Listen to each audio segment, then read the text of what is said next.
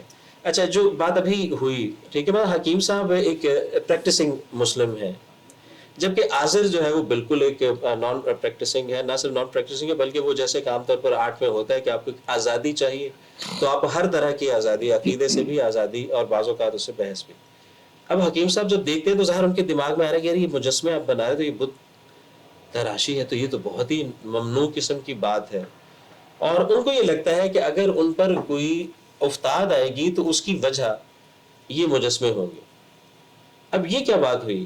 میں ایک کام کر رہا ہوں، آپ ایک الگ کام کر رہے ہیں، لیکن میرے برے کام کا، جس کو آپ برا سمجھتے ہیں میں نہیں سمجھتا، لیکن میرے برے کام کا، میرے بت بنانے کا یا مجسمے بنانے کا، مجسمہ ہے لیکن ظاہر اسے وہ بت کہہ رہے ہیں، تو اس کا حکیم صاحب کی زندگی پہ اثر پڑے گا.